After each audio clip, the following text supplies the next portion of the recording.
comment nous écoutons le monde. Entrer dans la bande-son du film. Le sonore, ce n'est pas seulement la désignation des éléments dans un cadre, mais c'est aussi l'écart de représentation entre ce que je donne à entendre et ce que je vois. Et ça, c'est un élément majeur de production du rêve. Ce podcast décompose la bande sonore des films avec de jeunes oreilles.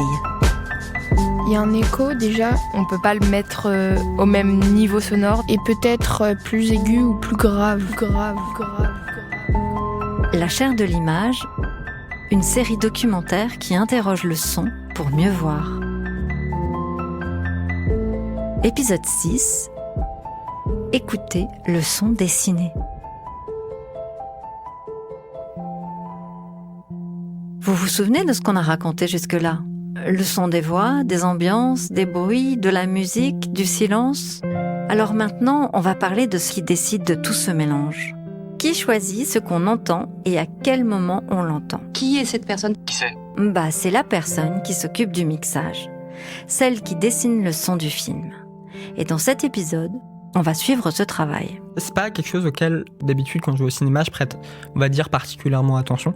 Il y a plein de films dans lesquels ça a joué, mais je sais pas si c'était forcément conscient, en fait. Et c'est ça aussi que je trouve hyper beau et intéressant, d'être influencé sans forcément pouvoir définir pourquoi.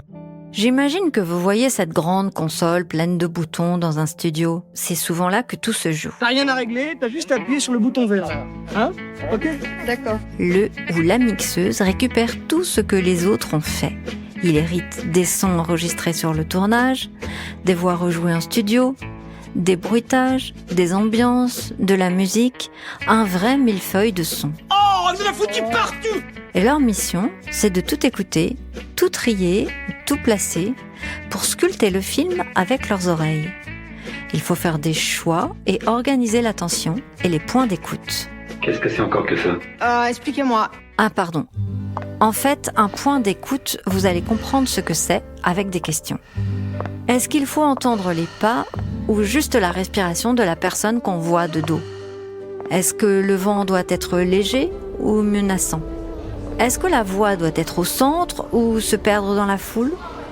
En fait, on doit comprendre d'où vient le son dans l'image. C'est ce qui nous permet de comprendre qui parle et surtout d'où il parle.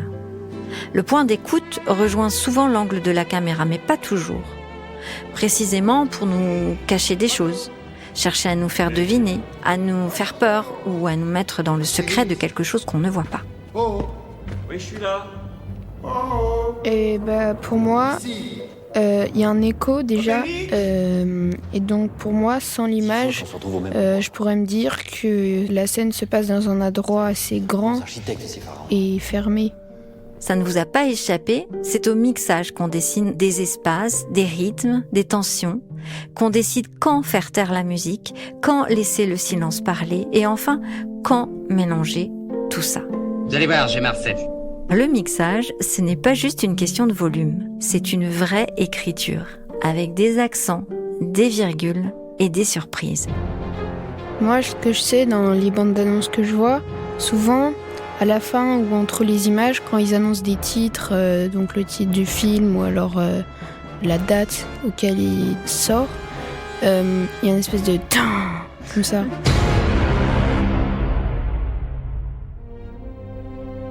Vous connaissez ce gros son ?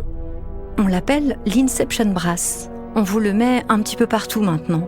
C'est un son très grave, très fort, comme un corps géant qui vous secoue. On le doit à Mike Zarin pour la première bande-annonce du film Inception, sorti en 2010. Puis à Hans Zimmer, qui en a intégré une version orchestrale dans la bande originale du film. Pour moi, en fonction du stress, faut le mettre plus ou moins rapidement et peut-être plus aigu ou plus grave. C'est devenu un effet qu'on retrouve partout, comme un mème, dans les trailers, les jeux vidéo, les séries, parfois moqué, mais toujours efficace. Un son trop fort, mais qui annonce toujours « Attention, ça va devenir énorme ». J'ai l'impression que vous abusez de ma crédulité. Moi, je ne trouve pas ça énorme. Mais ce genre de son très spectaculaire ne dure que quelques secondes. Tout ça pour dire que ce genre de détail correspond à une virgule du film et que ce même soin va devoir être appliqué tout au long du film. La personne chargée du mixage va donc devoir dessiner par section tous les messages du film et se poser la question du point d'écoute pour chaque séquence. Vous imaginez ? Elle va avoir beaucoup de travail. À ce stade, je suis certaine que vous avez compris que c'était subtil, pas toujours compliqué, mais qu'il fallait savoir être patient, ne pas avoir peur de refaire, de défaire, d'avoir des nerfs d'acier et d'être capable de beaucoup se concentrer. Aujourd'hui, on ne met plus seulement des sons à droite et à gauche. On en met aussi au-dessus, derrière. On est cerné, il y en a partout. Ça s'appelle le système Dolby Atmos. On fabrique des espaces sonores à 360 degrés, comme pour construire une bulle. Mais plus il y a de sons, plus il faut choisir. Et c'est là qu'on revient à une idée très importante, le fameux point d'écoute. Une idée que défend Daniel Dehaye, un chercheur, réalisateur sonore et pédagogue, dont le travail m'a inspiré cette série. Inventer le système qui corresponde le mieux aux images et à la construction de la réalisation, c'est ça. En fait, c'est une énigme à chaque fois. Inventer le son d'un film, c'est participer à l'imaginaire d'un monde, qui est un monde de la littérature. Dans un monde où on ajoute des couches et des effets tout le temps, c'est parfois en retirant un son, à force d'éplucher la bande sonore, un peu comme un artichaut, qu'on révèle ce qui est vraiment important. Parce que le son, c'est aussi ça. Et surtout ça, un art du choix. Pour conclure, on peut dire que... Dans la vie, il faut choisir. J'espère sincèrement que la prochaine fois que vous irez au cinéma, vous aurez envie de chercher à deviner d'où viennent les sons. Maintenant que vous les connaissez, vous vous poserez peut-être cette question. De quelle matière vient ce son que j'entends ? Parce que si vous êtes capable de l'entendre, que vous réussissez à l'isoler, alors vous pourrez commencer à vous demander pourquoi il est là, à cet endroit du film. Et ça marche encore mieux quand on connaît le film. Foncez sur vos préférés, vous allez voir. Enfin, écoutez. La chair de l'image, un podcast de Nolwenn Thivaud produit par Narasson, avec pour cet épisode la participation de Jérémy, Théo, Noah, Roman, Tania, Anna, Joachim et celle de Daniel Dehaye. Cette série documentaire n'aurait pu voir le jour sans le soutien des équipes des salles partenaires qui m'ont accueilli. Merci donc à Charlotte Vernat, Laetitia Cherrier, Isabelle Duboil, Dominique Toula, Noah Duvernois, Alix Frankel, Peggy Vallet, ainsi qu'à Quentin Mével, Claudie Le Bissonnet, Coralie Billet et Diane Olivier. Elle bénéficie de l'aide de l'ACRIF dans le cadre de Passeurs d'images en Île-de-France, une action financée par la région Île-de-France et la Direction régionale des affaires culturelles d'Île-de-France.